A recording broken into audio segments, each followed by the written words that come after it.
Gobierno de Navarra. Nafarroako gobernua.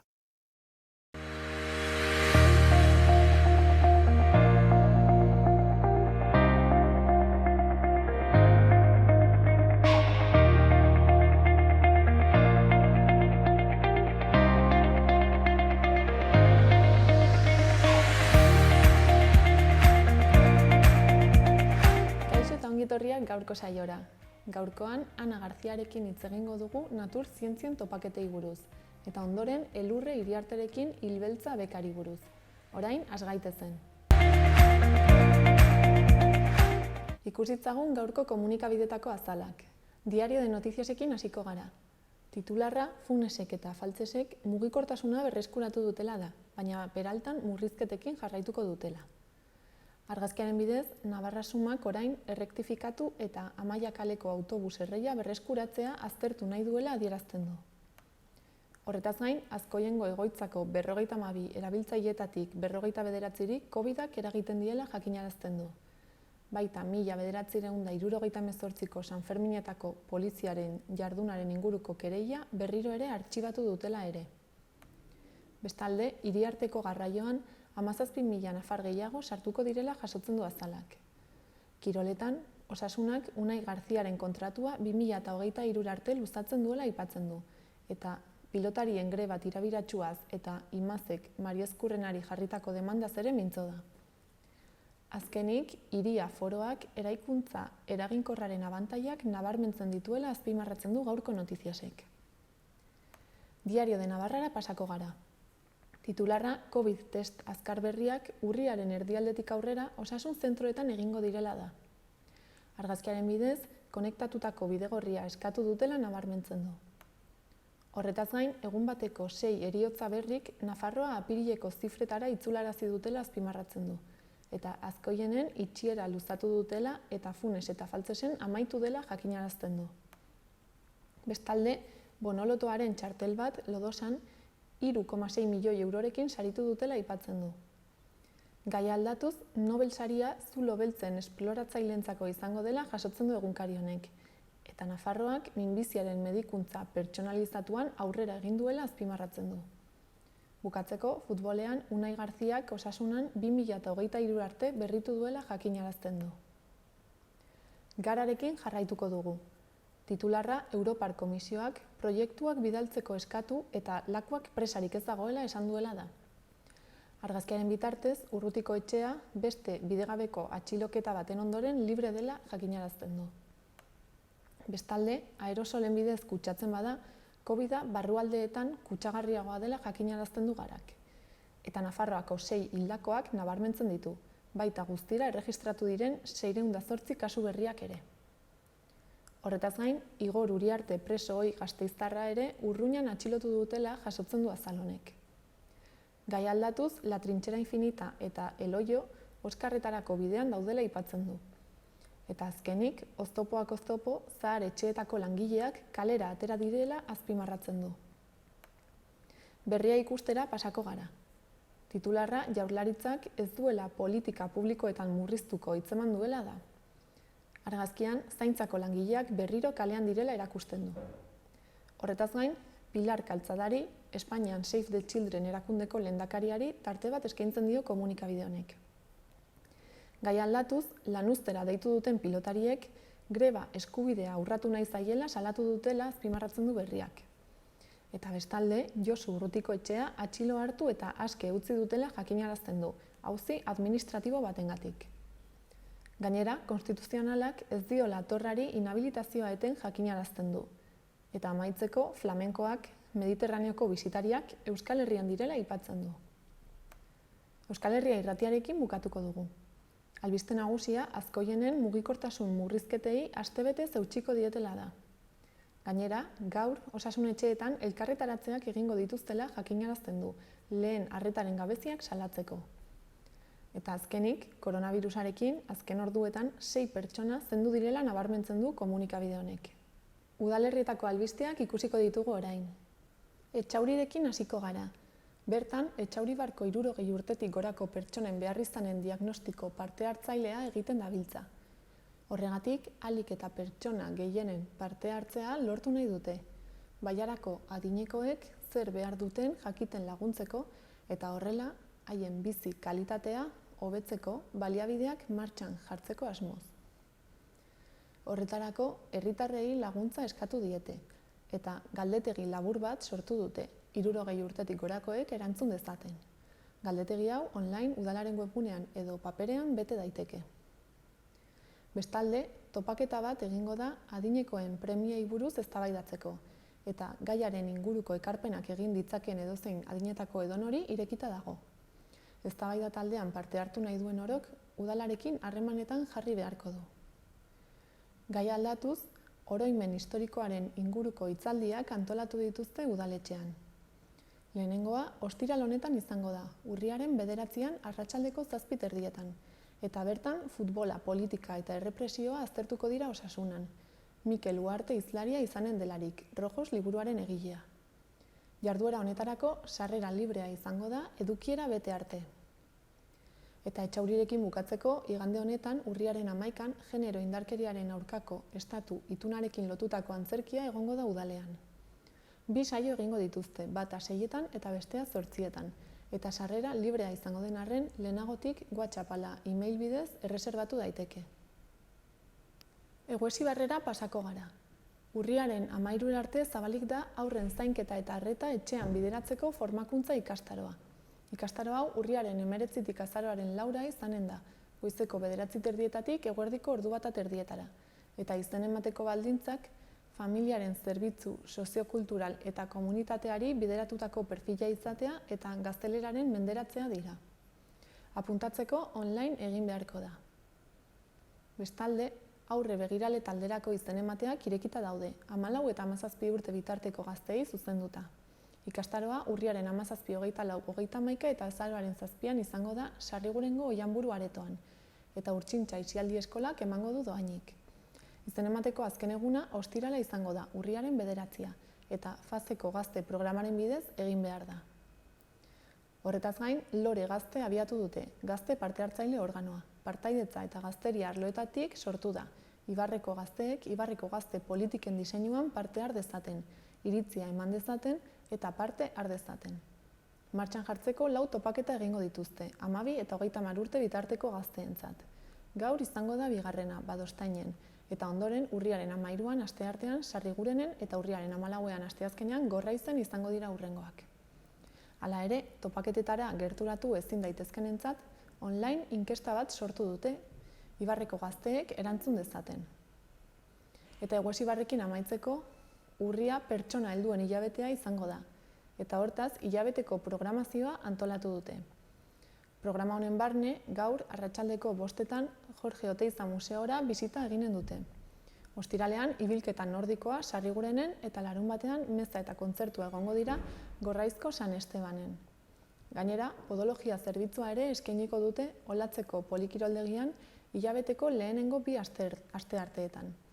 Dena den, jarduera hauen inguruko informazio guztia online kontsulta daiteke edota 012 telefonoan, baita izen emateak ere. Iruñarekin bukatuko dugu. Iruñeko udalak argitara eman du euskara sustatzeko proiektuak egiteko diru laguntzetarako deialdia. Irabazi asmorik gabeko entitate eta elkartei zuzendutako deialdia da. Euskararen sustapen, normalizazio eta erabilerari bultzada emateko jarduerak eta proiektuak egin ditzaten, nagusiki Iruñeko udal mugartean eta herritarrei irekita. Jarduerek 2019ko azaroaren 1tik 2020ko urriaren 31 bitarteko aldian eginak izan behar dute. Urriaren 15 da eskaerak aurkezteko epemuga eta zehaztasun guztiak udalaren webgunean kontsultatu daitezke. Proiektu bakoitza aintzat hartuta zehaztuko da diru laguntzaren zenbatekoa, balorazioan erdietsitako puntuazioaren arabera, 3 multzotan. Puntuazio gorena duten proiektuek onartutako aurrekontuaren 155 bitarte jasoko dute. Bigarren multzoan, proiektuei aurrekontuaren 155 bitarte ordainduko zaie eta hirugarrenean onartutako aurrekontuaren 125 bitarte emanen da. Eskaerak baloratzeko orduan, kontuan hartuko dira entitate eskatzailearen ezaugarriak, proposamenaren kalitatea eta koherentzia eta jarduerak Iruñean euskararen hizkuntza normalizazioan duen eragina. Deialdi honetatik bazter geratuko dira beste alor batzuetan hala nola herritarren partaidetza, gazteria, berdintasun edo kulturan egokiagoak izan daitezkeen proiektuak edo beste udal programetatik diru laguntza jaso dutenak. Halaber, ezin izanen da laguntzarik eskatu telebista irrati eta prentsako komunikazio proiektuetarako. Eta gai aldatuz, Iruñeko udalak Zibibox sareko zentroak prestatu ditu aisialdirako eta ikaskuntzarako referentziazko eta gertuko gune gisa mantendu daitezen hiriko auzoetan. COVID-19 edatzearen kontra ezarritako osasun segurtasuneko neurriei beste bat gehitu zaie urrian. Udalak izen emateak online egiteko aukera zabaldu baitu sareak antolatutako jarduera guztietara. Lehen eguneko ekitaldietarako herritarrek bertaratu behar izaten zuten, jarduera hasi baino 60 minutu lehenagotik, gonbidapenak hartzeko. Hilabete honetatik aurrera, hori posiblea izanen da oraindik, baina jada ez da ezinbestekoa izanen. Izan ere, interesdunek Irubebikoitz Pamplona Eskultura webgunean alta har dezakete, jarduera hasi baino 24 ordu lehenagora arte, eta gero zuzenean ekitaldira joan, beti ere kontuan hartuta, aretoetara modu mailakatuan sartu eta atera behar dutela. Une honetan, eskuragarri dago jada urrirako Zibiboxetako programazioa. Ohi bezala, jarduera ugari biltzen ditu.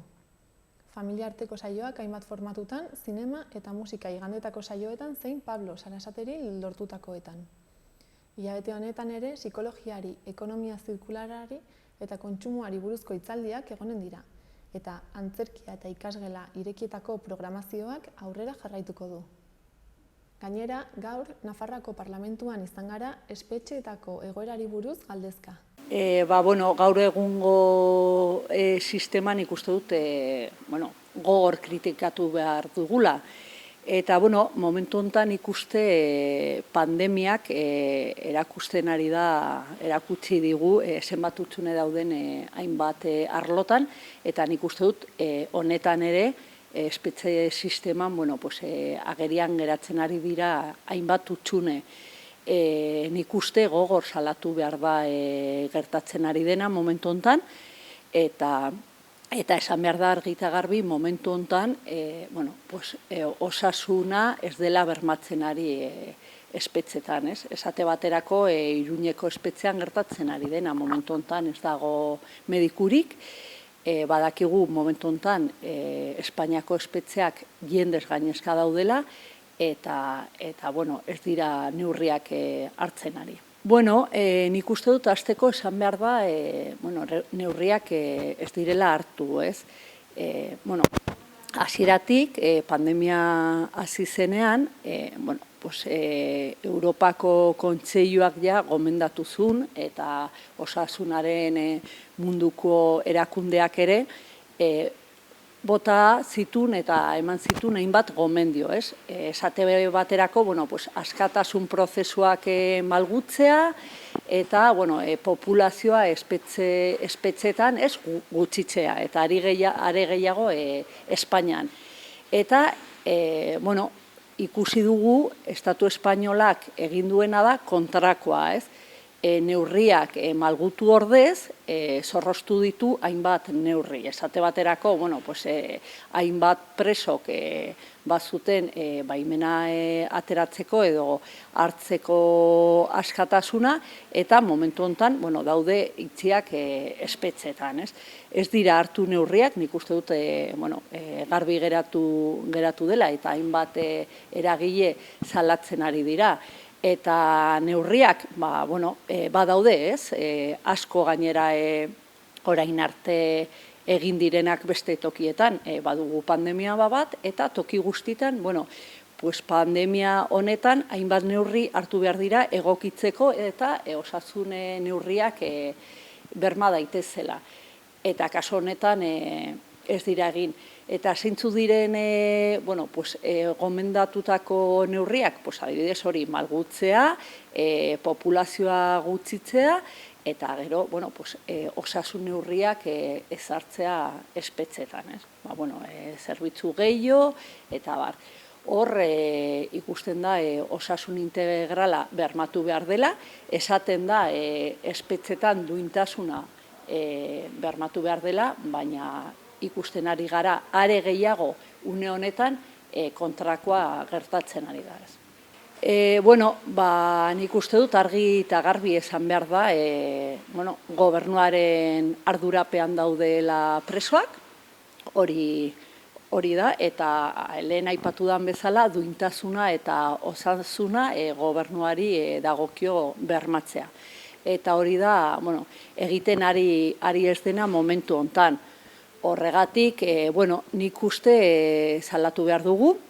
Hau ez da berria, nik uste dut eskubideen urrakieta sistematikoa izan da espetxetan, beti kontua da, orain gutxienez nik uste dut sektore baten badago sensibilitate gehiago eta arduratzen dira gehiago salatzeaz espetxetan gertatzen ari dena. Jarriko dut adibide bat, aurrekoan preso politiko batek esan zidan nola egon zen gau osoa Bereziega ondoan preso baten oihuak entzuten, eta azkenean, ezun inolako laguntzarik jaso gau osoan, eta goizean hilda agertu zen.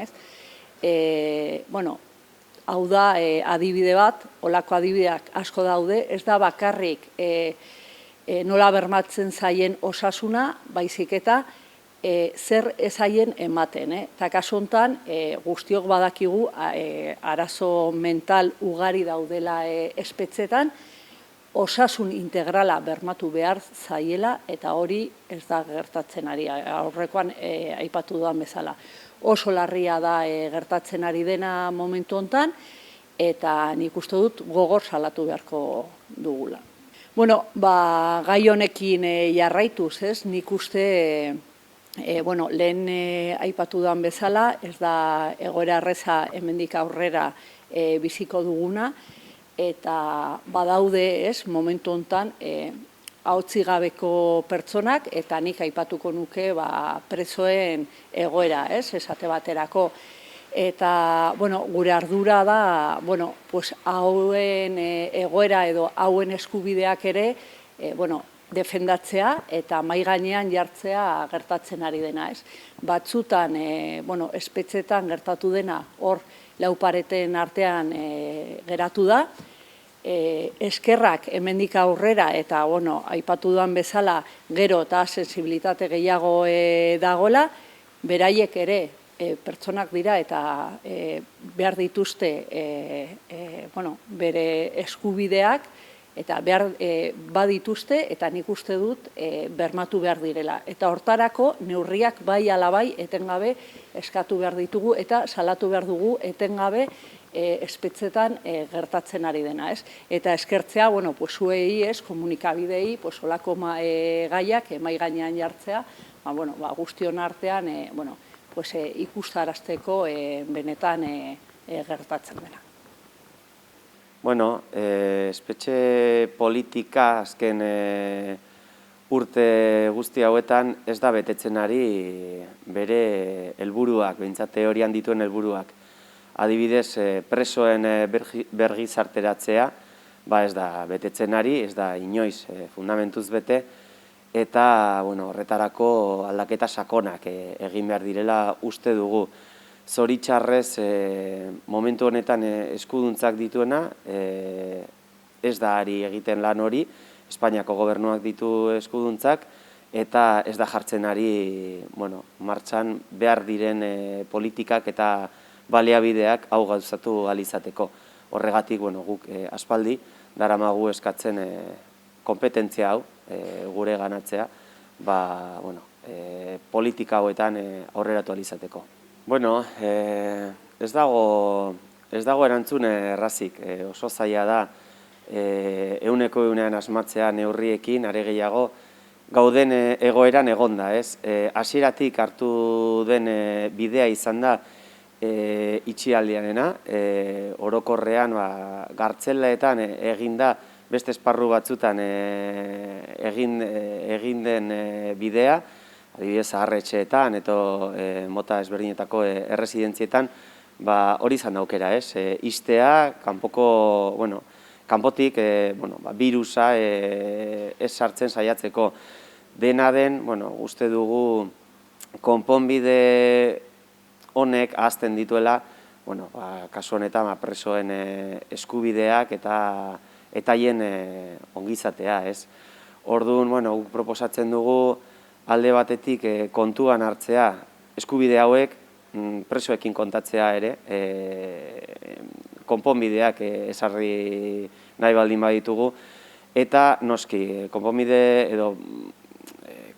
baino pauso garrantzitsu bat izango litzateke ja amaitzea sakabanatze politikarekin.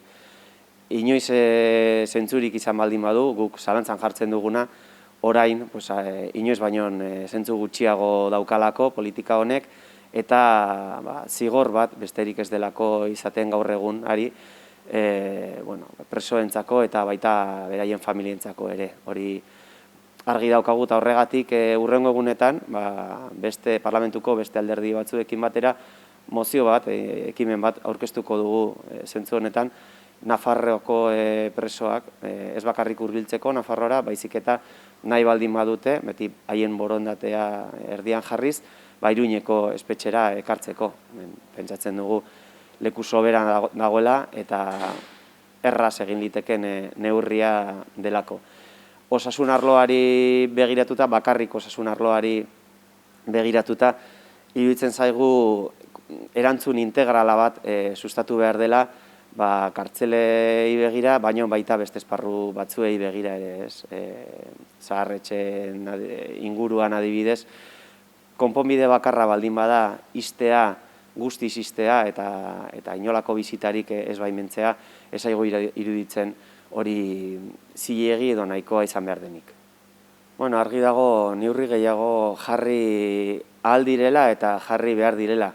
Lehen esan dudan bezala, zoritxarrez, Nafarroak momentu honetan ez du eskuduntzarik gai honetan, espero dugu laizter edukitzea, badirudi osasun arloan behintzat aurrerapen politak daudela arlo honetan, eta badirudi Espainiako gobernuarekin laizter negoziatu ahal izango dugula eta sinatu ahal izango dugula zerbait arlo honetan, espero dugu hala izatea, eta hortik aurrera, Nafarroak bere gain hartzen baldin baditu eskuduntza hauek, espero dugu baliabide gehiago jartzea, baliabide mediku gehiago, psikologiko gehiago, funtsezkoa da, atenditzea hobeki presoen osasuna modu integral batean. Honekin batera, ere pentsatzen dugu, garrantzitsua dela beste justizia mota baterantz pausoak ematen jarraitzea. Justizia errestauratiboaz ari naiz, azken urte hauetan pauso txikiak ematen ari dira arlo honetan, baina gure ustez zoritxarrez oraindik ez dira nahikoak eta bide honetan jarraitu beharko genuke aurrera egiten. Azken aste hauetan, Nafarroako gobernuak bultzatuta, hainbat talde eta eragile biltzen ari gara Nafarroako lehen bizikidetza plana aurrera eramateko, onartu ahal izateko hurrengo hilabeteetan. Nafarroako parlamentuko talde guztiak bildu ginen, duela aste batzuk, irailaren 8an, eta han adostu genuen pixkatxo bat, gure lantaldearen funtzionamendua. Egutegia, gaiak eta bar. Zoritxarrez handik gutxira, Navarra Sumak erabaki zuen maila horretatik altxatzea, gure ustez akats larria dena, eta espero dugu itzuli ahal izatea laizter zergatik bizikidetza denon artean egin behar delako, eta noski zailagoa da bultzatzea eta sustatzea ezberdin pentsatzen dutenekin, baina funtsezkoa da guztiok egotean maila horretan, ez? Bitartean noski beste taldeok jarraituko dugu aurrera, saiatuko gara ahalik eta ekarpen interesgarrien egiten plan berri honi, eta bide honetan guk uste dugu gai asko eta ezberdinak ditugula aurretik. Politika eta bizikidetza lotzen direnean askotan jotzen dugu betiko gaietara, ez? Gatazka politikoarekin eta terrorismoarekin, eta horrekin guztiekin zerikusia daukatenak. oso garrantzitsuak direla uste dugu, pentsatzen dugu terrorismoak utzitako ondorioak aztertu behar direla, eta etorkizunean berriro ez gertatzeko gertatu dena aurrera pausoak eman behar ditugula, ezin ditugu ahaztu aldi berean beste biktima batzuk ere, orain arte oso izkutuan geratu direnak, pertsona torturatuak, edo, bueno, Espainiako errepresio gorputzek sortutako biolentzaren ondorioz ere, badaude biktima desente nahiko ahaztuta izan direnak orain arte, ezin ditugu ahaztu, baina gai hauetaz gain, uste dugu funtsezkoa dela beste bizikidetzarekin zerikusia daukaten beste arlo batzuk lantzea ere. Hor dago genero indarkeria, hor dago arrazismoa, hor dago aporofobia, ideologia ezberdinen arteko gatazkak, hor daude hizkuntza politikak eta euskararekiko zapalkuntza, gai asko daude, guztiak funtsezkoa dira, Nafarroan bizikidetza sendo bat eraikitzeko, eta espero dugu, ez bakarrik parlamentuan osatuko den lantalde honetan, baizik eta orokorrean, osatuko diren maila ezberdinetan, aurrera egin ahal izatea gai garrantzitsu hauekin.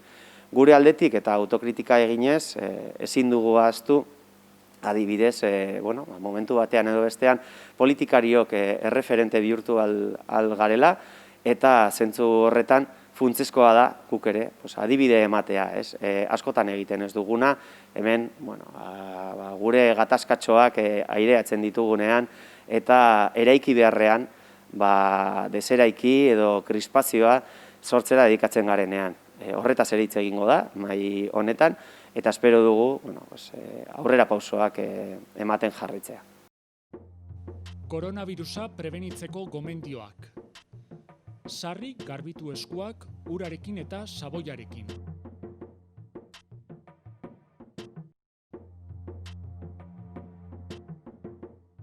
Estul edo doministiku egitean, ahoa estali besaurrearekin edo mukizapi batekin.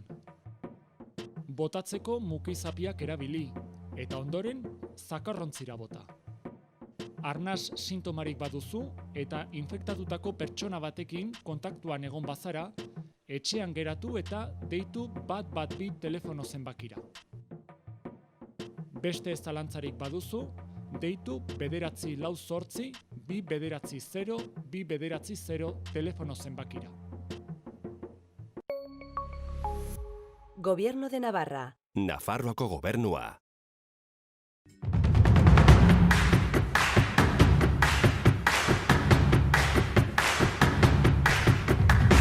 Nafarroako herri eta paisaiak ezagutu nahi dituzu? Bertako bizimodoa nola den ikusi nahi duzu? Hortarako zure programa da Herriz Herri. Zatoz gurekin eta 32 herrietan zehar ibiliko gara, Nafarroa ezagutuz eta deskubrituz. Zatoz!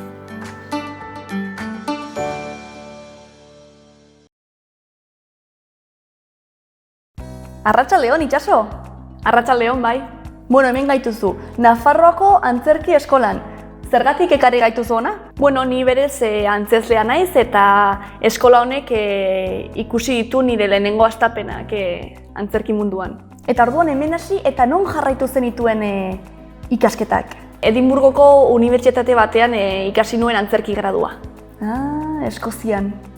Eta orain, zertan ari zara edo? Xaloa telebistako, Nafarroak munduan saioa aurkezten dut orain. Non Nafarroako jende anitza elkarrizketatzen dugun eta haien atzerriko esperientziari buruz hitz egiten dugu. Eta gero zuek guztiekin partekatzen dugu. Zeinen proiektu interesgarria, ezta? Entzun duzue? Piztu ezazue Xaloa telebista. Eta egon erne, laiste izango duzue. Nafarroak munduan saioa ikusgai.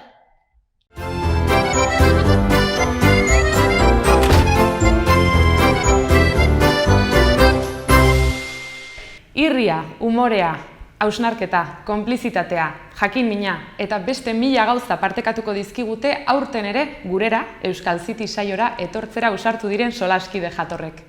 Gure gonbidatuek binaka elkar ezagutu, taldea osatu eta ederki pasatzeko aukera izango dute sari ederrak irabazteaz gain. Aniztasuna eta euskararen alde, aurten ere Euskal City saioan izango gaituzue ostegunero Xaloa telebistan.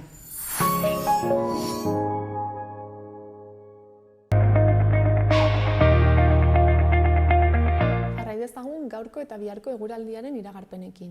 Gaur eguna lainotuta hasiko dugu eta euri kontuekin, baina argitzera egingo du arratsaldean.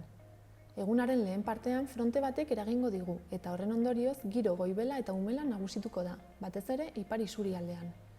Arratsaldean atertu eta ostarteak irekiko dira.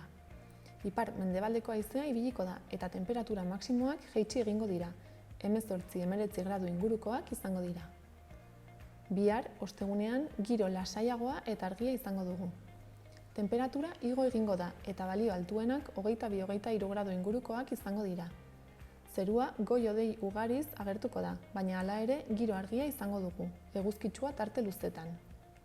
Hegoaldeko haize leuna ibiliko da hasieran eta eguerditik aurrera eki-ipar ekialdetik finkatuko da.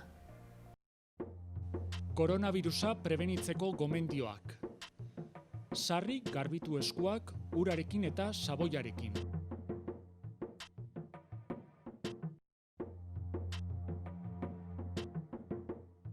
Estul edo doministiku egitean, ahoa estali besaurrearekin edo mukizapi batekin. Botatzeko mukizapiak erabili, eta ondoren zakarrontzira bota. Arnas sintomarik baduzu eta infektatutako pertsona batekin kontaktuan egon bazara, etxean geratu eta deitu 112 telefono zenbakira. Beste ez zalantzarik baduzu, deitu 948 290 290 telefono zenbakira. Gobierno de Navarra. Nafarroako gobernua.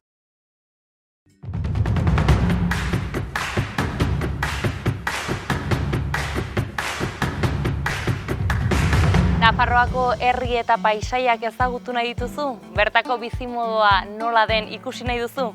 Hortarako zure programa da Herriz Herri. Zatoz gurekin eta 32 herrietan zehar ibiliko gara, Nafarroa ezagutuz eta deskubrituz. Zatoz!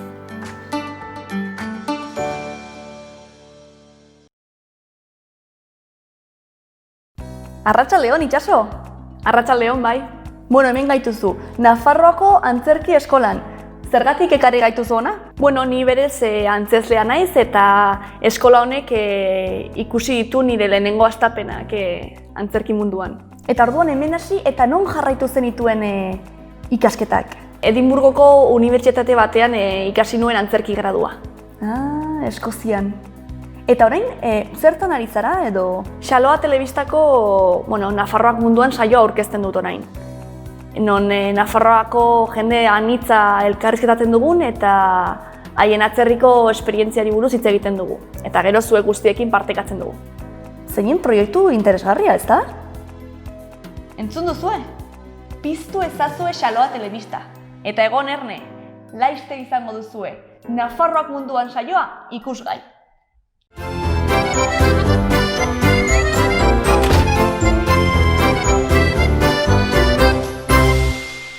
Irria, umorea, hausnarketa, konplizitatea, jakin-mina eta beste 1000 gauza partekatuko dizkigute aurten ere gurera, Euskal City saiora etortzera ausartu diren solaskide jatorrek.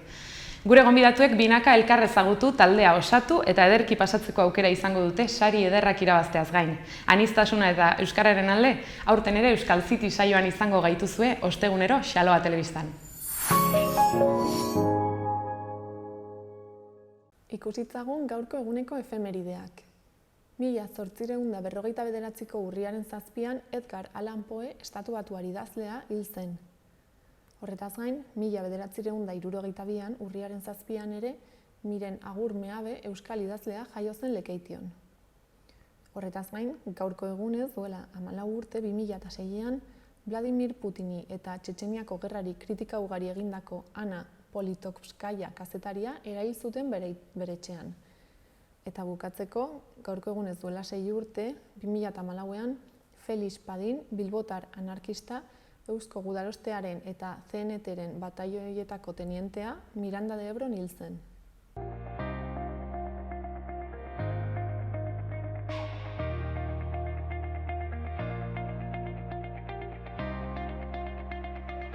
Kaixo, Ana, zer moduz? Zer moduz daude? Kaixo, egunon. Ondo. Suposatzen dut prestatzen ibiliko zaretela ez, azaroko topaketak eta nola doa antolakuntza kontua? Bai, ja bete geratzen zaigu, eta, azkeneko ikutuak ematen ari gara, egitaragoa lotuta daukagu, eta azkenean, alde logistikoa ari gara lotzen, azkenean koronavirusarekin ere, gauzak pixka bat komplikatu zaizkigu eta. Eta, naturzientzien topaketa hauek Iruñean izango dira, ez? Azaroaren 7 eta 8, eta zer egongo da topaketa hauetan? Zer aurki dezakegu? Bai, aurten formatu antzekoa izango da, izango ditugu hitzaldi sorta batzuk, izango dugu baita aurreko edizioetan bezala mahainguru bat, ingurumen arazoak komunikabideetan nola lantzen diren ikusiko duguna, eta izango dugu saio berri bat, gogo eta saio bat, elikadura burujabetzaren inguruan, izango ditugu Nafarroako gonbidatu desente, eta Arantza Bezabalen gidaritzapean horren inguruan analisi bat edo gogo eta saio bat egingo dute. Eta azkenik, bai aurreko edizioan bezala, poster saioa eta irtera izango ditugu baiteko. Eta aurtengo gaia zein da? Gai orokorra? Bai, aurten topaketaren gai orokorra aldaketa globala da. Pixkateren dugu apostua honengatik azkenean oso ezagunan aldaketa klimatiko hori bakarrik ez lantzeko, ez? Azkenean azalean geratzen gera horrekin, eta landu nahi ditugu ez bakarrik aldaketa globalaren barruan dagoen aldaketa klimatiko hori, baizik eta gertu dazkagun bestelako eraginak ere, adibidez hitzaldietako bat, lur erabileraren aldaketen inguruan izango da, basogintzan zentratuko gara, eta inguruko gertakizunekin edo. Eta zer dela eta erabaki duzue gai hau aukeratzea? Ikusi dagulako azken urtean jola gora ez, gaia, hola guztion ahotan, baina igual ez dela oso ondo lantzen ez, hori esan deten alen aldaketa klimatikoa aipatu egiten da, beti lantzen dira kanpoko gaiak, poloen urtuketa edo Amazonaseko baso ustutzeak eta, baina gero gertuko arazoak ez dira, lantzen badira ere, igual ez direla asko lantzen, eta horrela erabaki genuen pixkat. Eta egoera hau dela eta egongo da nolabait aforoa mugatua? Hala nola egingo duzue? Egongo da online aukera ere jarriko duzue, hala nola izango da? Planetariumean egingo da topaketa, eta izatez gelak 250 bat pertsonantzako aforoa zuen, eta bertatik idatzi zegoen esan ez Nafarroako gobernuak utzi diela 60%an izaten, eta uste dut, 128 pertsona egoteko aukera egongo dela. Beraz, kopuru polit bat, eta bai egitaragoan egin behar izan ditugula aldaketa batzuk. Adibidez, poster saioa beste urteetan euskarri fisikoekin zen, behaiek parte hartzaileek behaiek aurkezten zituzten talde txikietan eta horrela, eta aurten igual mikrotalk estiloko gauzaren bat egin beharko dugu formatu digitalakin, eta aldaketa batzuk, baina aurrera dijoa bentsat, modu presentzialean. Eta nori dago zuzendua? Naturzale horori, izan irakasle, ikasle, ikerlari, natur inguruneko elkarte batekoa, edo bestela natur zientzietan interesa daukana duzen ere. Eta izen ematea doainik da ez, eta online egin behar da? Hori da, aurten izen ematea matrikula doainik da, UEUk eta Nafarroako gobernua sinatu duten hitzarmenari esker. Bazkaria bakarrik ordaindu beharko da, 25 euroan, eta poster gehiek adibidez doan aukiko dute. Eta hori izen ematea irekita dago UEUko web horrian, eta azaroaren 2 arte dago irekita. Eta adibidez, norbaitek interesa izango balu bakarrik ezakit hitzaldi konkretu batean, posible izango litzateke bakarrik batera joatea, ala nola dago antolatuta? Momentuz ez dago horrelako formaturik egin, beste urtetan bi egunetara etortzeko matrikula bat zen, baina egia da batzutan jendea etorri izan dela lehenengo egunean eta bigarrenean ez. Azkenean guk aforoa kontrolatzen dugu jende gehiago ez sartzeko, baina edo zer dela eta azkenen zerbait gertatzen baldin bada ere, ez etortzeak ez daka inongo arazorik. Eta zein da topaketa hauek antolatzearen helburua? Zein izango litzateke helburu nagusia zuentzat? Bueno, helburu desente dauzkagu, baina azkenen agian nagusiena da Euskal Herriko naturzaleen saretze bat sortzea. Ekintzaile guztien artean ez, lan aipatu ditu danak, ikerlariak, ikasleak, natur elkarteak. Azkenean oso aberasgarri gertatzen delako danentzako. Eta baita bada ingurumen gaiak euskaraz jorratzea, eta pixkatan da. Helburu honekin ere etorri gara pixkat Iruñara, sare hori Gipuzkoa eta EAetik zabaltzen dugun. Hau, 4. edizioa ez, izango da, eta somatu duzue agian urtetik urtera geroz eta jende gehiago mugitzen dela? Orokorrean nahiko kopuru antzekoa mugitzen dugu. Egia da aurten momentuz nahiko ondo jola izena ematea, badirudi jendea gogoz dabilela gauzak egiteko edo. Eta, espero dugu bentsat, Nafarrak ere gerturatuko direla, hori asmoa, izlari batzuk badazkago Nafarrak, beraz, animatzen diren. Eta gainera, ikusi dutez, ikasleek ere kredituak eta lortzeko aukera izango dutela, topaketa hauetara joateagatik. Hori da, azkenean, unibertsitate fakultatearen arabera aldatu egiten da, baina aurten lortu ditugu aitortzak, Nafarroako Unibertsitate Publikotik, eta Euskal Herriko Unibertsitatetik, fakultate, zientzia eta teknologia fakultatetik eta farmaziko fakultatetik. Beraz, bada aukera bat, pixka bat behaiek ere animatzera, etortzeko animatzera. Eta topaketa hauetara joaten denak zer ikasiko du edo, zer jasoko du? Ikasle batek? Topaketara doan edo nork. Edo zeinek? Aurten landuko dira gaiak, basogintza alde batetik, ez? Gero ere landuko dugu genetikaren inguruko ikerketa batzuk, erlei buruz eta landare dira. Esan bezala lehen ere komunikabideen maila inguru hori izango dugu. Baita ere berriz ere apostu egin dugu ingurumen hezkuntza lantzea batik, eta hau azkenean hasiera batean tailer formatu bat zen, talde txikiekin, baina egoera dela eta azkenean hitzaldi sortara aldatu behar izan dugu. Eta, azkenean abegira pixkat gai orokorrak, baina gero egia da, poster saioarekin adibidez, ekintzaile bakoitzak bere proiektua aurkezten duela, hori ere oso aberasgarria. Orduan, ez dakit, errepikatu dezakezu noiz arte eta nola dagoen izen ematea egiteko aukera? Oraintxe bertan irekita dago, azaroaren 2 arte, UEUko webgorrian, edo bestela nztopaketa.eusen badago sartzea baita ere. Eta gero bere badago poster deialdiaren izen ematea urriaren 26 arte, eta gogoratu bazkaria doainik dela. Ez dakit hori, bukatzeko mezuren bat bidali nahiko zenuken, ala jendea animatu? Azkenean gaur egun gogora arraro honetan, ez?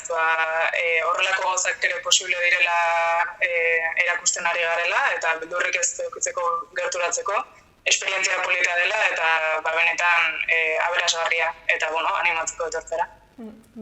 Mila esker, Ana gurekin hitz egiteagatik, eta ea guztia primeran doan.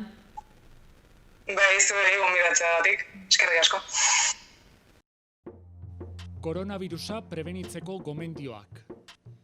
Sarri garbitu eskuak urarekin eta saboiarekin.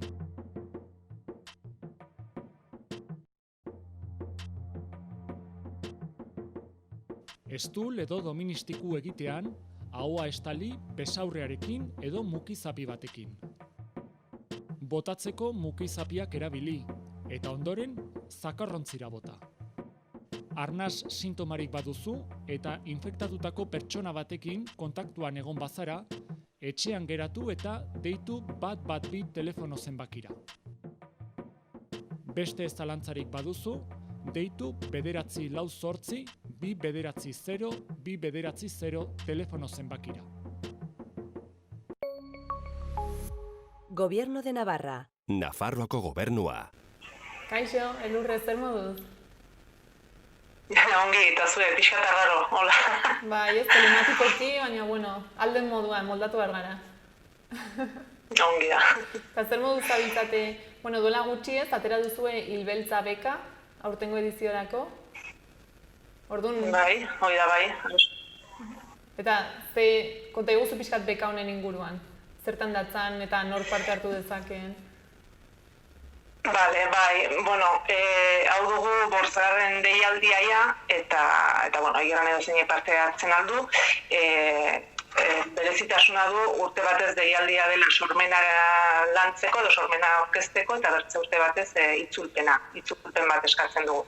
Aurtengoa sormena da eta novela beltza idazteko prest dagoen edo zeinek aurkezten aldu lagin bat eta oinarrietan agertzen diren oinarriek betez edo arauiek betez. Novela beltzarekin zekustekoa duen novela bat aurkeztu behar du, horren proiektua, eta gero urte eta piko izin du idazteko, beka ematen bali bat zaio, hori da.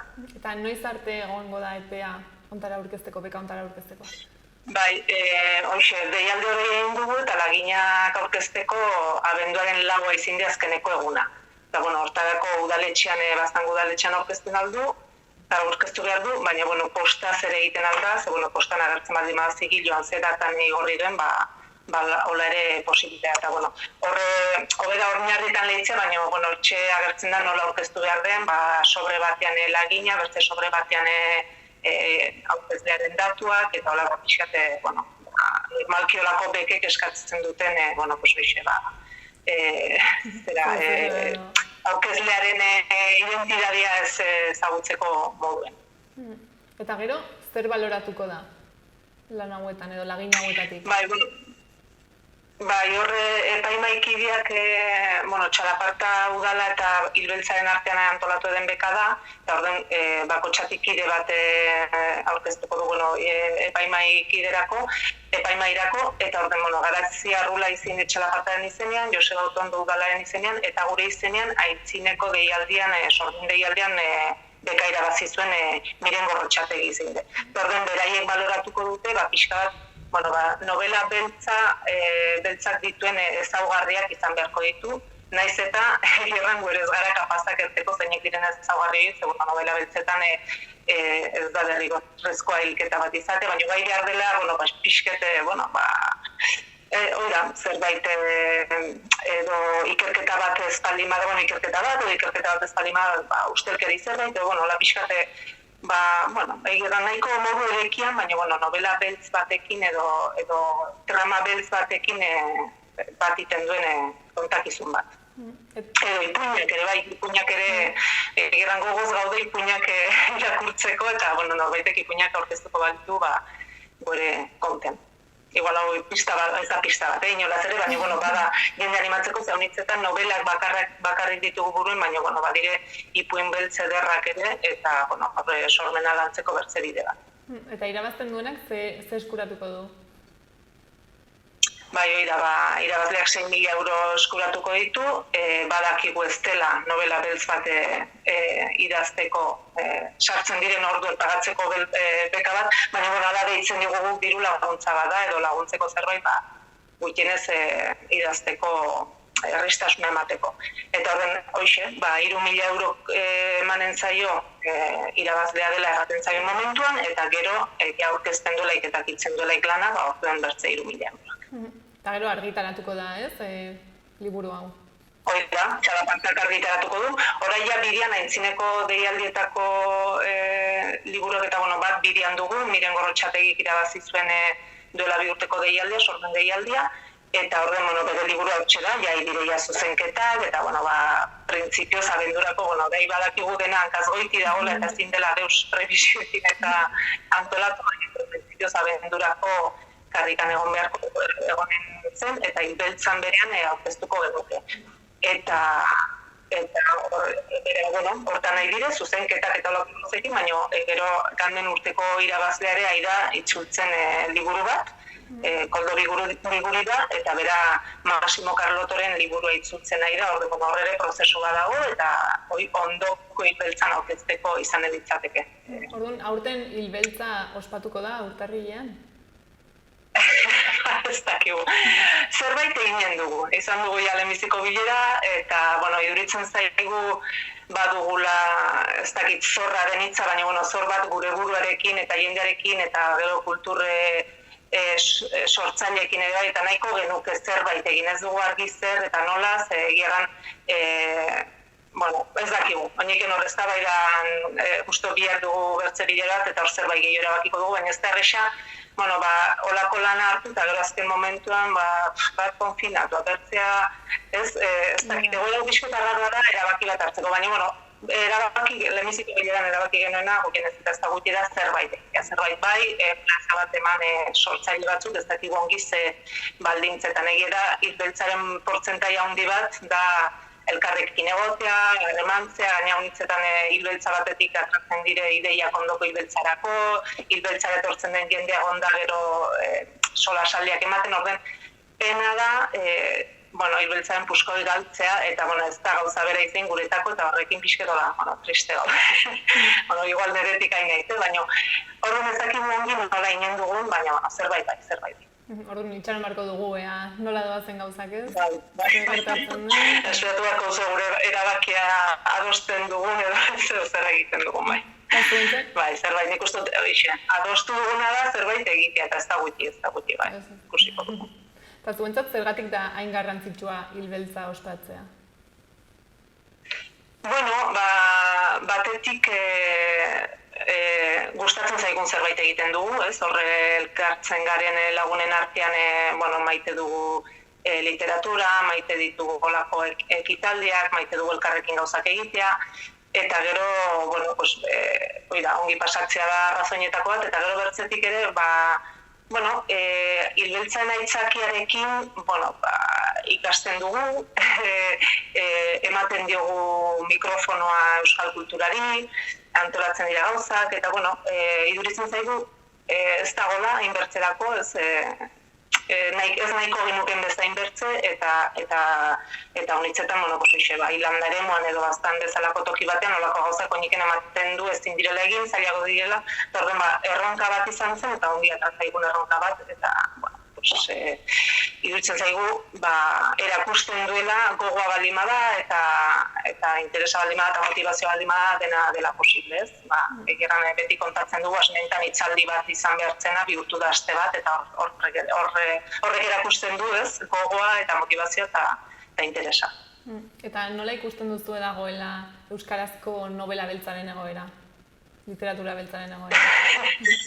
Ez da, egerran ez naiz kapaza horri erantzuteko ez dakit. Egerran, idazten da beti, izaten duen beldur bat hoiz izaten da ez, liburu aurkezpenak egin nahi izaten dugu, eta zerbait baden edo ez, eta beti atratzen da zerbait. Eta beti gainera hori ezagutzen dugu idazle berriek, eta urtetan idazten ibili dire proiek ere segitzen dute, eta sorpresatu genuen asmentan, baina egia da ez da ere berbada haun idazten den zera bat, novela mota bat, baina itzulpenak ere hor daude, horre igelak intzuen kolekzioa, 28 liburuen kolekzioa hor daude, bada nondik tiratu eniken ere, bada nondik mamia atra eta nondik mamia sortu ere bai aldi berean, baina, nik ustute ez dela, gero, zatzen da pixkat igual literaturaren eta kulturaren egoerarekin, baina nik ustute ez naiz ni hemen hori buruz ulastuko,ena, uste dut badela jende arrase jantzia hortan aipatzen, berriki adibidez literaturian izan gara, eta hor itzulpen gintzari buruzko mahai inguru bat izan zen, eta holakoetan ikusten da, zenbait utxu eta zenbait indarguneak ere bai ez, orden bada zer eztabaidatu edo zer solastu.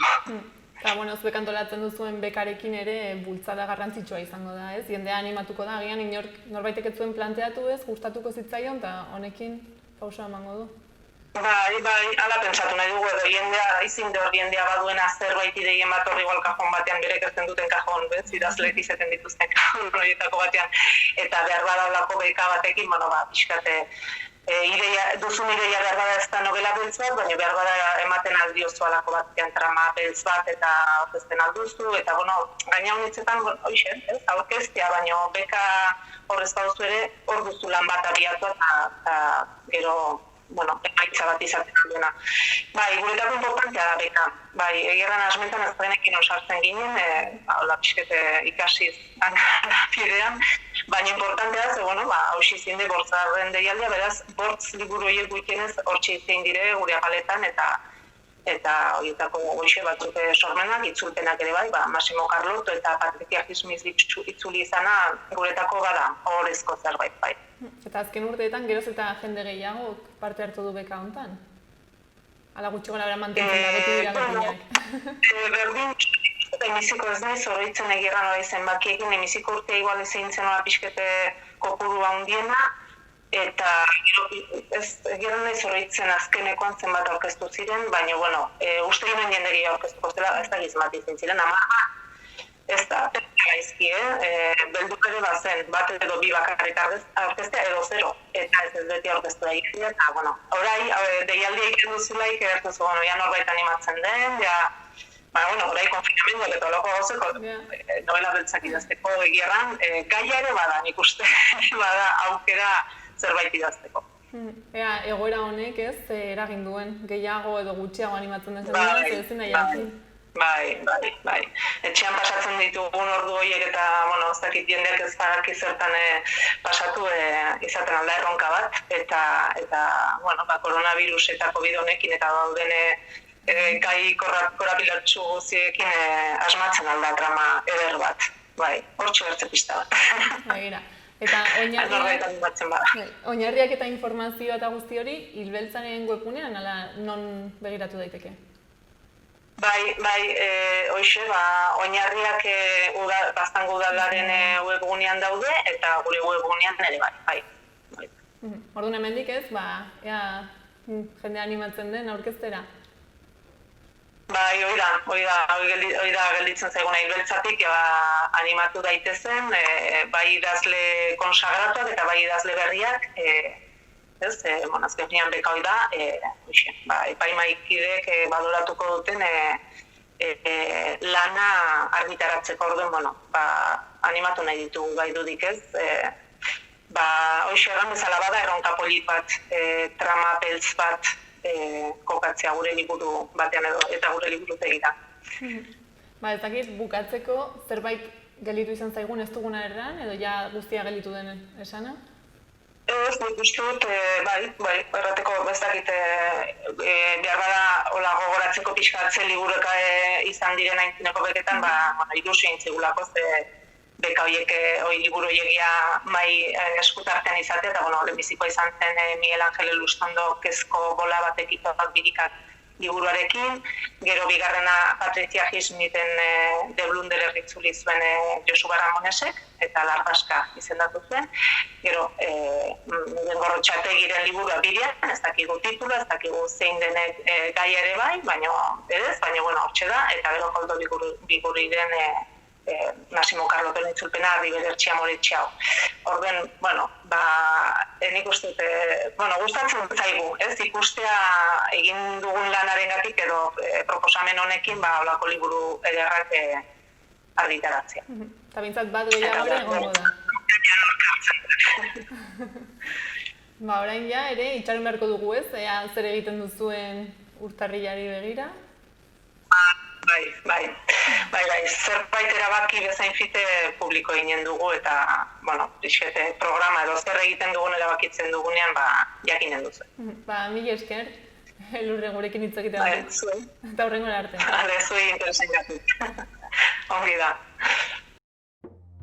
Koronavirusa prebenitzeko gomendioak. Sarri garbitu eskuak urarekin eta saboiarekin.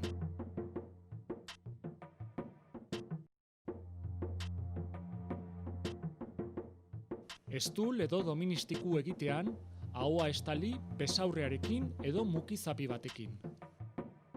Botatzeko mukizapiak erabili, eta ondoren zakarrontzira bota.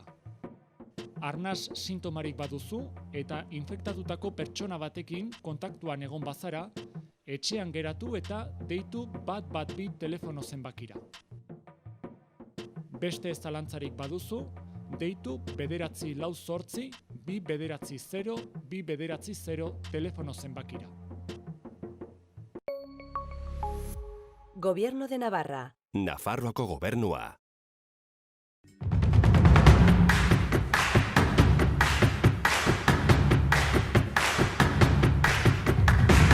Nafarroako herri eta paisaiak ezagutu nahi dituzu? Bertako bizimodoa nola den ikusi nahi duzu? Hortarako zure programa da Herriz Herri. Zatoz gurekin eta 32 herrietan zehar ibiliko gara, Nafarroa ezagutuz eta deskubrituz. Zatoz!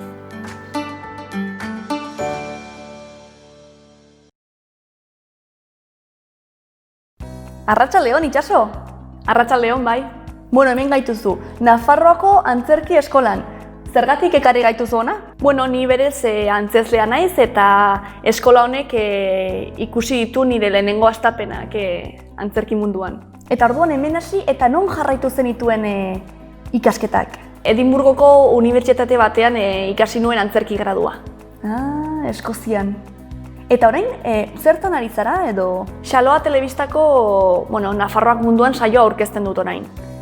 Non Nafarroako jende anitza elkarrizketatzen dugun eta haien atzerriko esperientziari buruz hitz egiten dugu. Eta gero zuek guztiekin partekatzen dugu.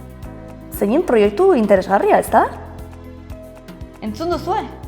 Piztu ezazue Xaloa telebista. Eta egon erne, laiste izango duzue. Nafarroak munduan saioa ikusgai.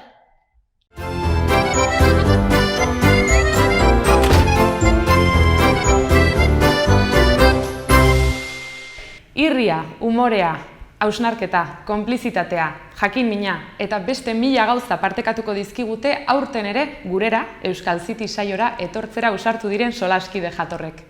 Gure gonbidatuek binaka elkar ezagutu, taldea osatu eta ederki pasatzeko aukera izango dute sari ederrak irabazteaz gain. Aniztasuna eta euskararen alde, aurten ere Euskal City saioan izango gaituzue ostegunero Xaloa telebistan. Jarrai dezagun aste hontako agenda errepasatzen. Gaur, arratsaldeko 7etan Gorria ikuskizuna egonen da Parainengo udaletxeko erabilera anitzeko aretoan. Gorria emanaldiak flamenkoa eta bertsolaritza uztartzen ditu. Ostiralean bestalde, 8etan La Pamplonesaren kontzertua egonen da Gaiarren 4 euroko sarrerarekin.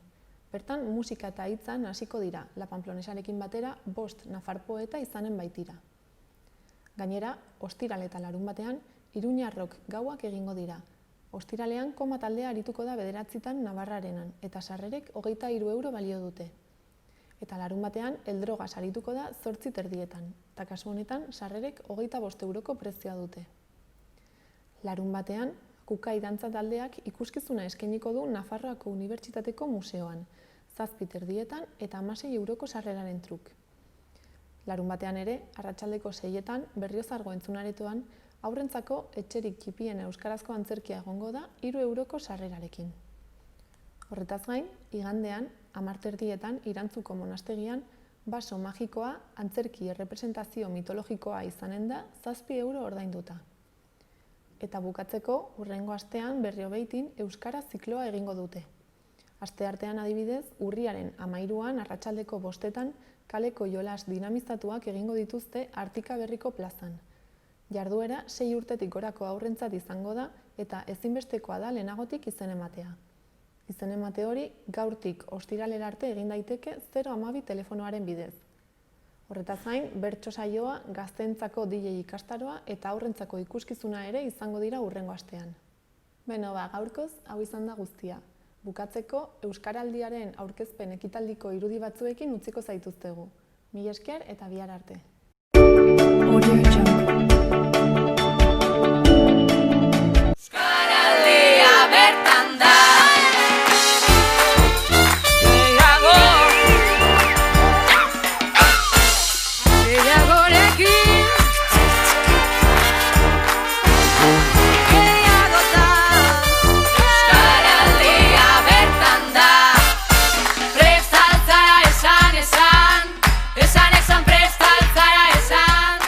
Euskaraldia bertan da, erran nahi baita, 2020an, Euskaraldia azaroaren 20tik abenduaren 4 eginen dugula, hau da, ariketa kolektibo bat Euskaraz dakiten pertsona guzien hizkuntza ohiturak aldatzeko, gizarteko sektore guzietara bideratua.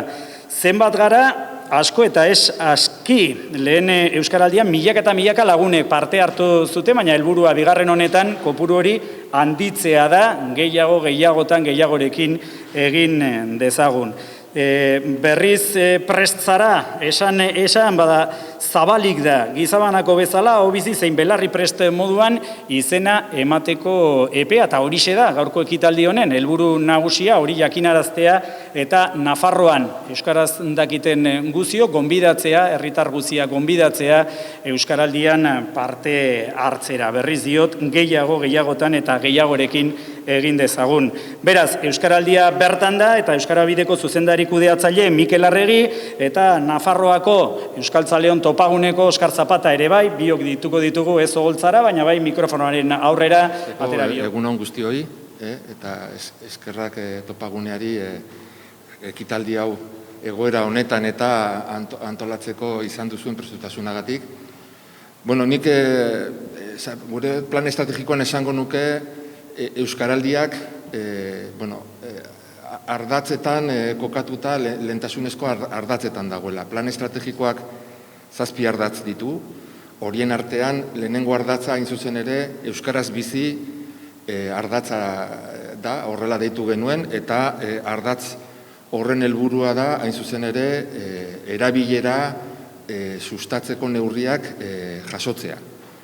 Orduan esango nuke plan estrategikoaren bizkarrezurra erabilera dela, gainerako ardatzen bidez bilatzen dugulako erabilerara erakartzea herritarrak. Alde batetik ezagutza handitzeko helburua du plan horrek, sustapena, administrazio publikoetan neurriak hartzea, eta euskararen aldeko jarrerak ere lantzea. Horiek guztiek janzten dute plan osoa erabilerara begira.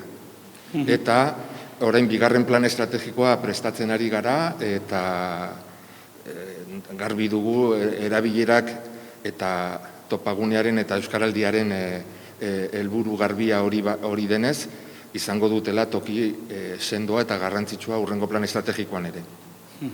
Bistan da beraz tokia badutela zuen plan estrategikoan, ederki uztartzen direla helburu estrategiko horiek euskaraldiarekin, hurrengo galdera da, ea zertan datzan bi erakundeen arteko hitzarmena, izuzen ere, euskaraldia aurrera ateratzeko.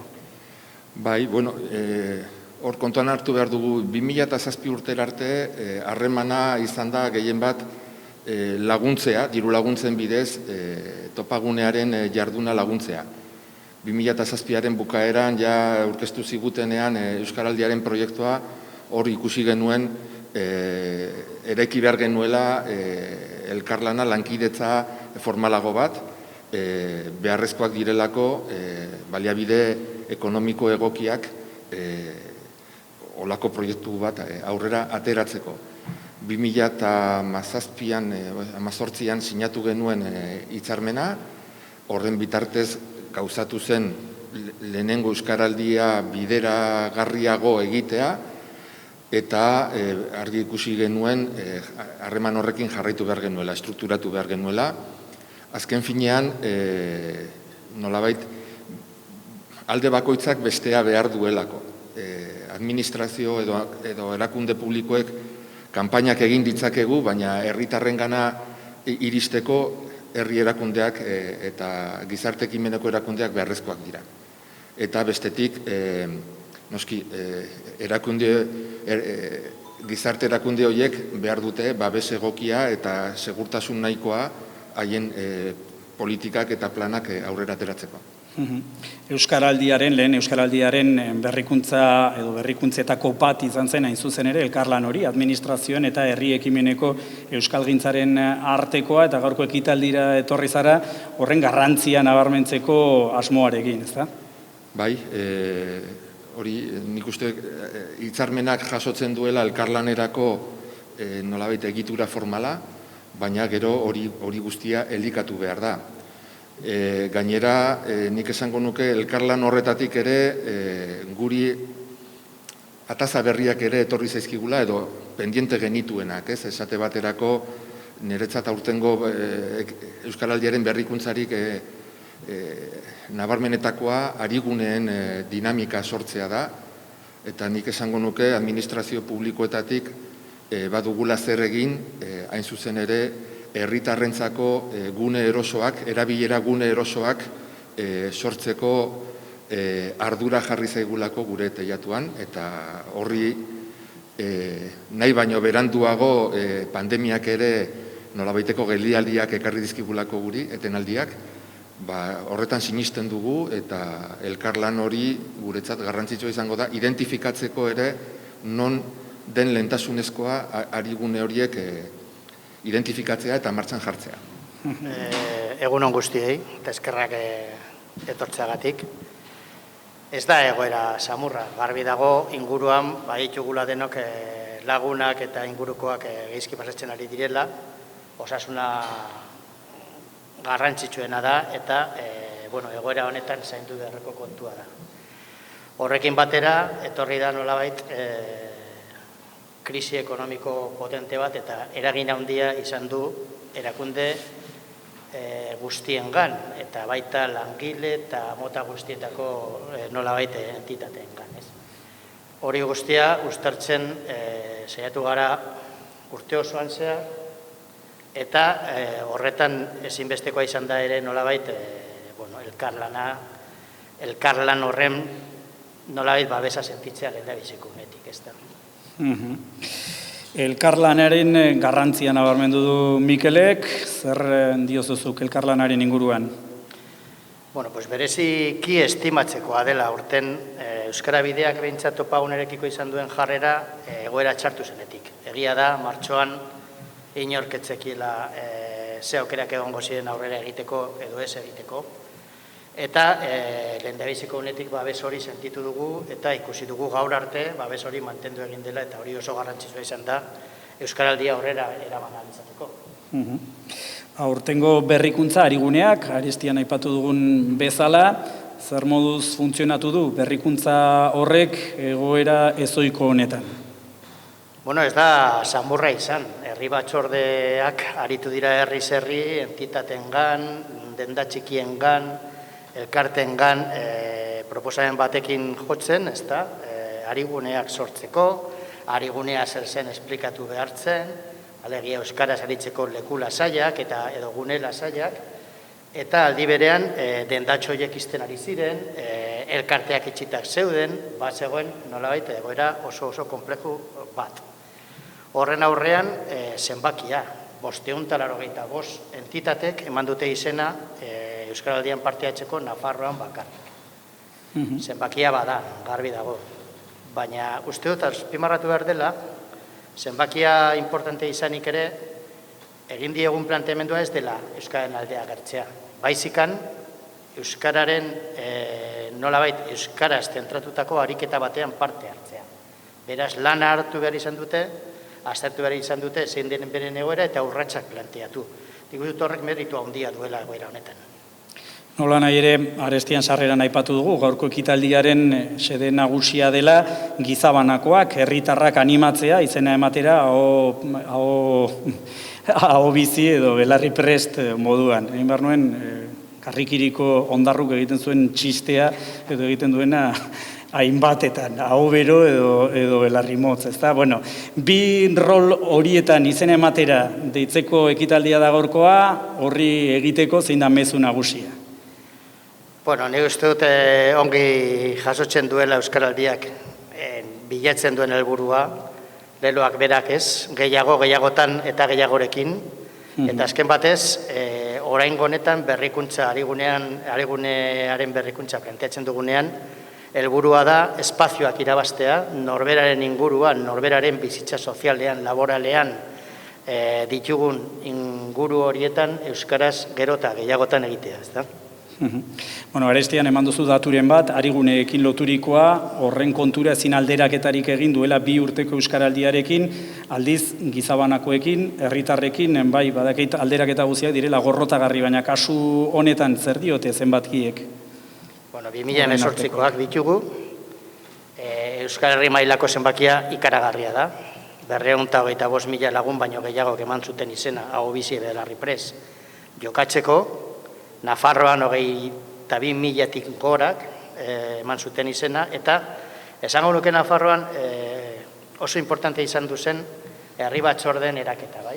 Ez da egon eskualderik herri batzorderik izan ez duenik. Ez 2018 eta ez da 2020. 2020an berriro eskualde guztietan sortu dira Euskaraldia batzordeak, eta herriak hasi zirenean izena ematen eta ematen zalantza horretan ibili baginen ere, azken datuak esaten dute aurrekoan, baina 3 herri gehiagok eman dutela izena, alegia 120 herrik. Erraz esaten da, gauzak horrela, ze itxura hartzen diozu bigarren euskaraldi honi? Ba oso ona, esan dezagun egoera oso zaila dela, bai, badakigu gizartean zein egoeretan gauden, eta hori guztia kontuan hartuta nik uste dut itxura ona hartzeko motiboak ditugula. Antzematen ari gara ilusioa, bai, euskaraldiaren inguruan ilusioa berpizten ari dela, eta uste dut hori oso garrantzitsua dela.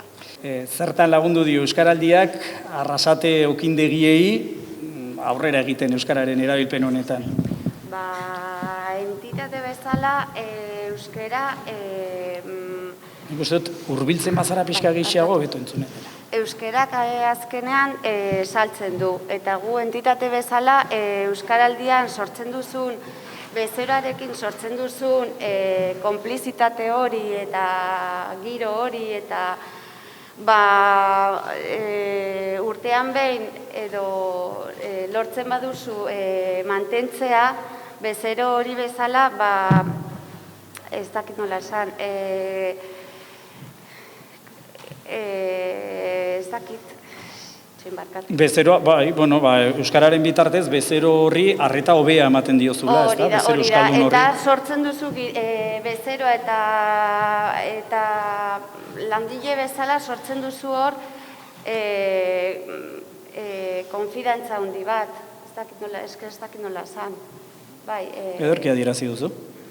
Ederki adirazi duzula, oso ongi azaldu duzula. Eta hori gaina urtean zehar hori nabaritzen da. Azkenean zu begiratu behar duzu ze gauza honak dituen. Eta gainera konfidantza hori ematen duzu eta gero euskaraz hitz egiteko lasaitasuna eta hori hartzen duzu fideltasun hori bezeroarekin, ez? Bai. Ederki, Maria Arrasate okindegietatik, Guarte Arte Museotik, Ugarte, familiakoa duzun museoa da nola den kontua, oskia. Bai, familiako. Hor nun bai. Zera da bai. Bueno, broma da, biztan denez, hor zuzendaritza kolegiatu mankomunatu bat daukazue, oso lan interesgarria egiten ari zarete, eta zergatik erabaki duzu euskaraldian parte hartzea? Bai, guretzat orokorrean hemen euskera badu halako presentzia bat, baino beti esan dezagun modu ez ofizial batean, edo testuinguru ez ofizial batean. Orduan, honek ematen digun, euskaraldiak ematen digun aukera da, hori, sartzea testuinguru ofizial batean, modu batean gauzak pentsatuak egitea, ez, meditazioa egitea, praktikatzea, eta ez, aukera horiek fokalizatzea edo, ez? Nolabait zehaztea. Maria, zer rol hartuko duzu zuk pertsonalki, ez ari gune bezala, eta pertsonalki ze izanen zara? Ahobizi ala Belarri Prest? Aurten Belarri Prest. Belarri Prest, aurten. Duela 2 urte? Ahobizi izan zinen, eta zergatik erabaki duzu rol aldatzea? Beitu, beste ekitaldian nabaritu nuen, segun ze lekutan edo ze egoeratan, ahobizi zailtasun batzuk aurkitzen dituela ez rol hori uko ez egiteko. Eta aurten buelta eman diot eta uste dut Belarri Prest ez dakit niretzat emango dirala beste punto bat, ez dakit errazagoa izango zaidala. Ederki, Belarri Presta gaina oso beharrezkoak dira, eta topagunetik duela 2 urte amaitu zenean euskaraldia, esan zuten, akaso garrantzi handiegia eman diegu ahobiziei eta txikiegia Belarri Prestei, beraz, eskertzekoa. Batzuei zein bestetzuei, oskia, zer esanen zenieke, nola animatuko zenituzke herritarrak rol horiek hartzera? Bai, nik gehien bat pensatzen dut hemengo erabiltzaile, ez, hemen sortzen den komunitate artistiko horretan, ez, eta uste dut euskal sorkuntza eta euskal sorkuntzaren inguruan gertatzen diren gauza horiek guztiak hemen Nafarroan ere garrantzitsuak direla, ez, agian beste adibidez Euskal Autonomia Erkidegoan errazagoak dituztela, sorkuntza euskeraz egiteko, eta hemen orain arte zailagoak izan direla. Honek ematen digu aukera ederra, ez, sorkuntza praktika eskatzeko euskeraz, ez?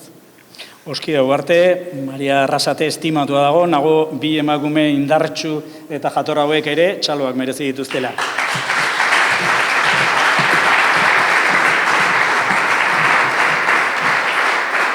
Ere, sare berriak sortu zituela euskaltzaleen artean, herririk herri, auzorik auzo, batzordeak sortu baitziren euskaraldia antolatzeko. Milaka dira, edo ehunka eta ehunka dira behintzate Euskal Herri osoan, eta horietagako bi, edo horien ordezkariak deituko ditugu jarraian oholtzara, ez bi, baizik eta 3. Azkenean, Kika Monarri, Zoian Kogarde eta Oier Sanjurjo, hurbildu favorez, ze giro somatzen duzun, bigarren euskaraldi honen atarian? Nik uste giro zail batean egokitu zaigula, antolaketa guztia.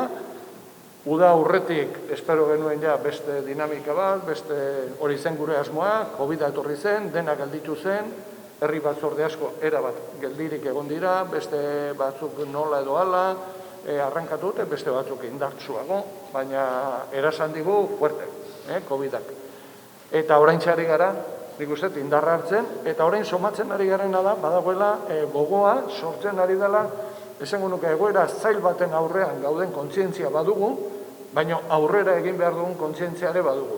Eta euskaraldiak badu mezu positibo bat, badu mezu indartsu bat, badu mezu ilusionagarri bat, jendeak oso ondo hartzen ari dena, eta nik uste, aktibazioa joango dela orain indartzen nabarmen, gainera eta somatzen ari gara, egiten ari diren ekitaldietan, naiz eta distantzia behar dugun, naiz eta kopuru zeren normalian txikiagoak diren, aurrekoan zentralen juntatu gainean jende pila bat eta bidako hemen gaudenak, mugak dira, baina muga horiek gaindituko ditugula ez daukat zalantzarik. Eta gainera, nago komunitate bezala horrelako ariketen premia ere badugula pandemia baten erdian, ez da?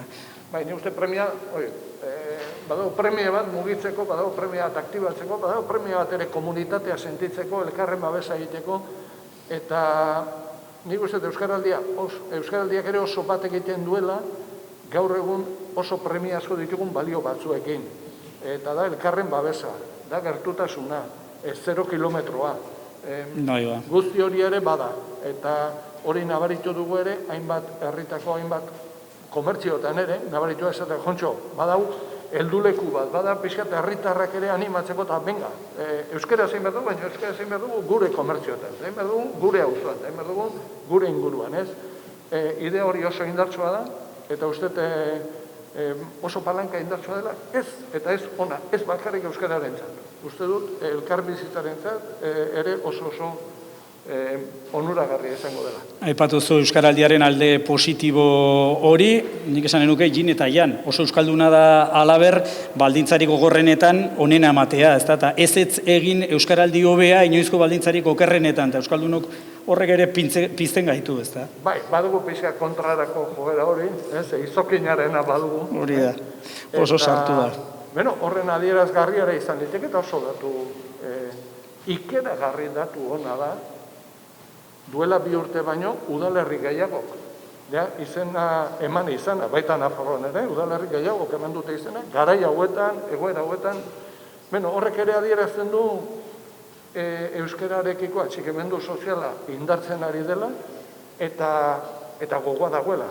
Heldulekuak behar ditugula ere, esperantza hartzeko, eta esateko jontxo, egoera zaila da, baina eman behar diogu buelta honi, eta horretareko ere balio behar dugu. Eta azkenik, batzutan jakintzate ematen dugu, horren jakina ez dena. Hain zuzen ere, gaur animatu nahi ditugu herritarrak hau bizi eta belarri prest izatera, jakintzate ematen ditugu birrola, baina aipatu dugu, aurreko euskaraldiaren amaieran, topaguneko, ez bakarrik zuzendaritzan, baiz eta oroar euskaraldiaren inguruan egintzen gogo eta hori, ez da? Ez ote zitzaion garrantzi handiegia eman hau biziari eta txikiegia belarri prestari. Zertan datza bat eta zertan datza bestea? Lehen Mariak ere ipatze zigun, bere kasuan nola. Lehenengo, herritarrei esango digu, bera, atera dian, Biorriko oso simpleak, oso politiak, oso argiak, eta hementxe, izena eman baino lehen, mesedez, irakurri.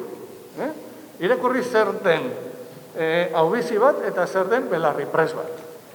Azteko esango dugu, zer ez diren. Bota. Bi roloiek ez dira euskera mailaren neurgailuak. Zu, euskera gutxiago jakinda izan zaitezke hau bizi, eta euskera gehiago jakinda izan zaitezke Belarriprest. Ez da hori. Bigarrena, denak gara Belarriprestak, denak. Denak gara Belarriprestak. Parte hartuko dugu guztia Belarriprestak gara. Eta Belarripresten artean badira batzuk hau bizi rol hartuko dutenak. Rolak zergatik, bi.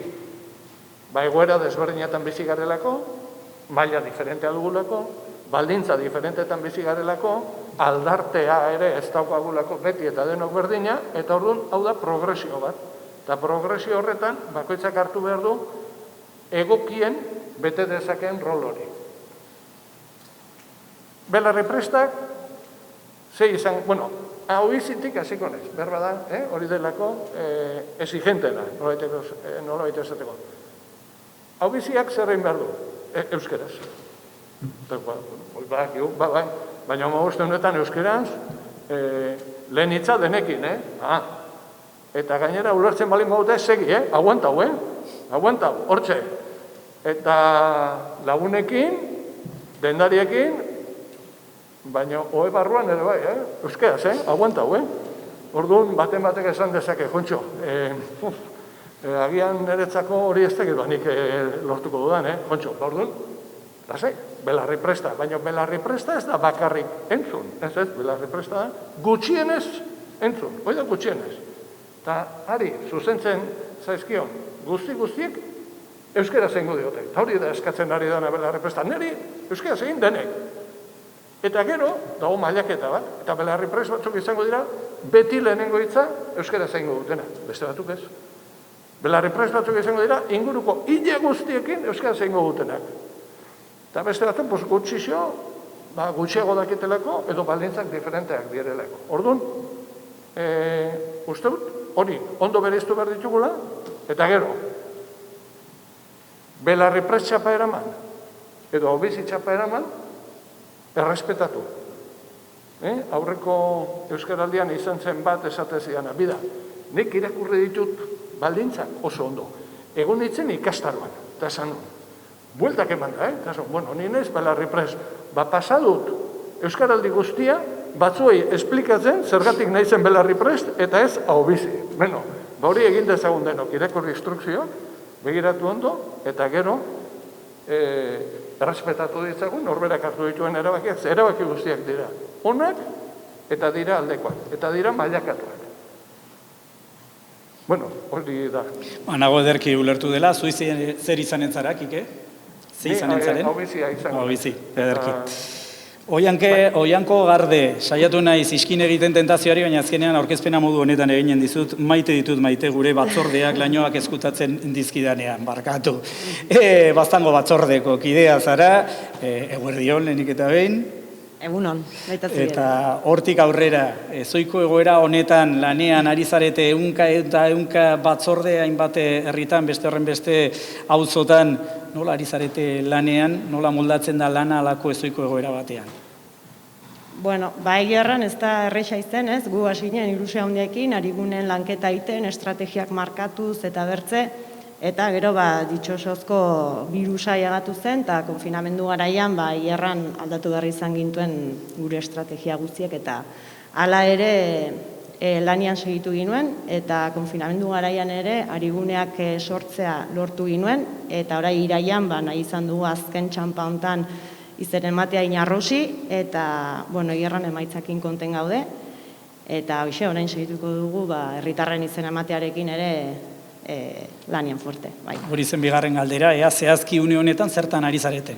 Oraintxe bertan, hoixen jakitu dugu ariguneen izen ematearekin, emaitza nahiko ona izan da, konten gaude, eta orain gure hurrengo helburua da, herritarren izen ematearekin hastea, kanpaina lanketak, eta batez ere herritarrak aktibatzea, eta komunikazioa alik eta hauekin ailegatzea herritarren gana. Ederki, mila esker Oianko, eta jarraian Oier Sanjurjo gurekin, izan ere, ariguneen artean, 500 gora arigune horien artean, osasuna izanen da, bigarren euskaraldi honetan. Lehendabiziko diosala, eguerdion, Oier, eta lehendabiziko galdera, Zer gertatu zen igandean Levanteren kontra? Zer demontre gertatu zen? Ez genituela gauzak behar duten bezala egin. Ez gora begira eta ez atzera begira. Bueno, haizu, atzera pausu bat, baina izan dadila gero bi aurrera emateko, ez? Hori da, berdegunean atzera pauso bat, eta Euskarari dagokionez aurrera pausoak azken bola honetan erruz osasunan zertan lagundu du? Euskaraldiak osasuna entitate moduan Euskaran aurrera egiteko, Oier? Jo, ni nago oso pozik, ez? Ez dakit, osasuna bezalako klub bat Euskaraldira gehitzea edo batzea, pentsa gendela urte batzuk pentsa ezina izango litzateke, ez? Eta orduan hori lortu izana da seinale Nafarroan ere gauzak badoazela egiten zentzu honean Euskararen inguruan esan nahi dute, eta normaltasunari begira, eta osasuna bezalako entitate batek, badakiguna zer suposatzen duen Nafar guztiontzat, pauso hori ematea da oso interesgarria eta ezinbestekoa, baina era berean ausarta osasunaren aldetik ere, eta pozik nago horregatik. Euskaraldiak lagunduko du Euskara kirolaren mundu horretan txertatzen edo bintzat indartzen?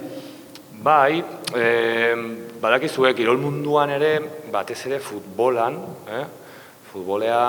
ohitura handia dago, azkenean teknizismoak eta esan nahi dute hiztegia eta nahiko erdalduna da, eta edatuta dago hitz egiterakoan erderaz egitera alde horretatik, baina somatu da osasunan, geroz eta euskaldun gehiago garela tasoaren, eta kluban orokorrean ere, presentzia handiagotu dela, areagotu dela, eta, esan dizu azkenean da Nafarroaren gizartearen erreflexu bat, osasunan ere. Ze izan zenen zara, hau bizi ala belarri prest? Bira, Kikek esan du, denak garela belarri prest, ez da, baina, belarri prest izateaz gain, hau bizi ere, zen hau bizi naiz egunero, esan nahi dut ni aurrekin beti euskeraz zuzentzen naiz, eta badakizue non bizi garen, Iruña, Lizarra, ni Lizarran, eta dira inguru batzuk, nik uste dute bultzada behar duela batez ere, ezen beste ezagutzak, nahiz eta baita ere, baizik eta erabilerak, hor dagoela benetan lan egin behar den historian, eta Euskaraldian nik uste dut, ematen diola bultzada Euskararen erabilerari, eta orduan, nahiz eta 14 egun izanik horatzen dut, aurreko saioan, Euskaraldiaren saioan, hartu nuela mekanismo eta ohitura batzuk, eta ohitura horiek mantentzen jarraitu dudala eta oso interesgarria dela horretarako. Guztiz interesgarria, badakigun non bizizaren, topo egin dugu hainbatetan aldezarrean eta topo egin dugun aldiro, edo gehienetan aurrekin zinen, seme alabekin, eta euskaraz ari zinen, beraz hori ziurtatzen aldugu, esan edo notario bat bagina bezala ziurtatzen aldugu. Baina esan nahi dut hori, ni aurrekin noski euskaraz ez, baina aurrak ere, azkenean erdal giro batean bizi gara, Iruña bezalako hiri batean, Lizarra bezalako ingurune batean, eta euskaldun gehiago garen, eta ezagutza maila ere areagotzen ari den, baina horregatik esaten duen, handikap hori dela erabilerarena, eta euskaraldiak horretan laguntzen duela. Ederki Oier, estimatuan dago, eta amaitzeko aipatuko dugu bertan dela Euskaraldia eta bertan dugula Jon Celestino jauna, Jon Celestino is on the house, hor daukagu atzean musikagile handia, sortzaile irudimentsua, aurten berak Sustraiko Linarekin batera osatu du kantua, eta halaber bideo zoragarria egin du beste sortzaile zenbaitekin batera, ekitaldia gaurkoa horrekin amaituko dugu, bideoklip zoragarri horrekin, eta beti ere oroitaraziz dagoeneko izena emateko epea Euskaraldian zabalik dagoela. Estimatua dago.